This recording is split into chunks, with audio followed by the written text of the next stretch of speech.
Hi there, and welcome to A&P with Dr. O. In this video, we are going to focus in on the hypophyseal portal system.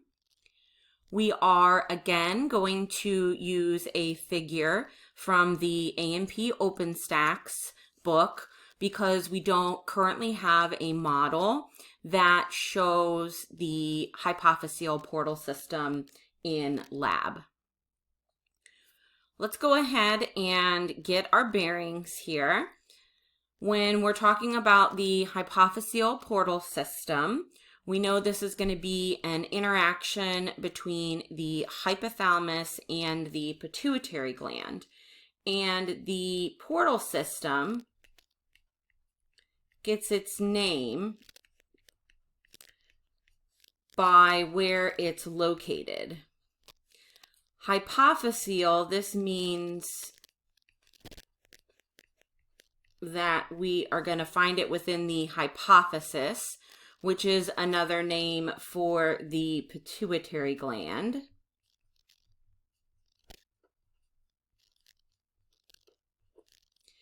And it's a portal system.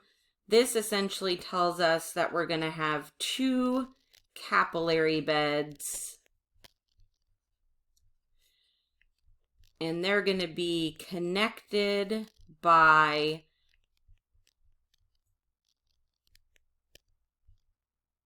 fenestrated portal vessels.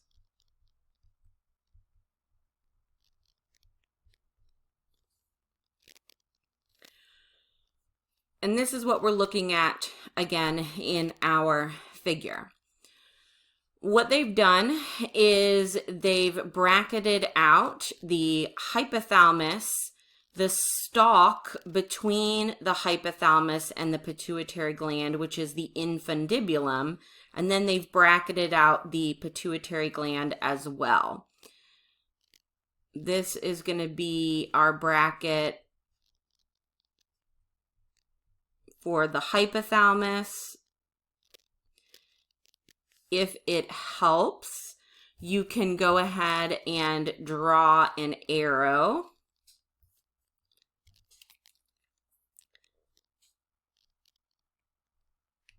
as well. I kind of think that that's helpful.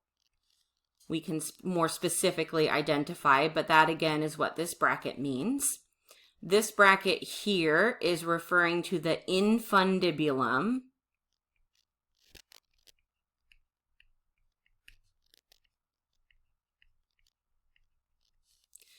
And again, that's going to be the stalk here between the hypothalamus and the pituitary gland. And that's what the last bracket is representing, is the pituitary gland. The pituitary gland has two lobes. We have an anterior lobe, and we have a posterior lobe.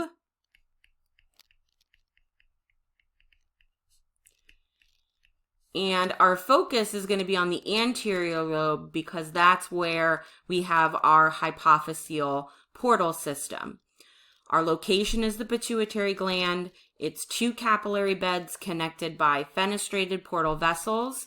And the reason we have this is because these hormones, these regulatory hormones that are going to be released by the hypothalamus, we want them to go to the anterior pituitary before they get out into general circulation. So we want to send them straight there, and that's why we have the hypophyseal portal system.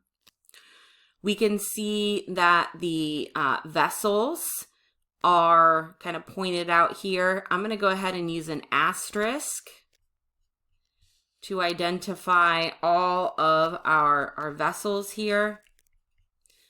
This asterisk then is going to be our hypophyseal portal system.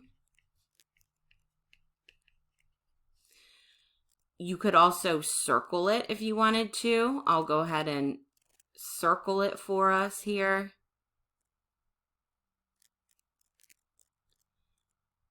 I'm trying to circle just the vessels there. So if we circle it, and again, kind of use that asterisk, there's our hypophyseal portal system.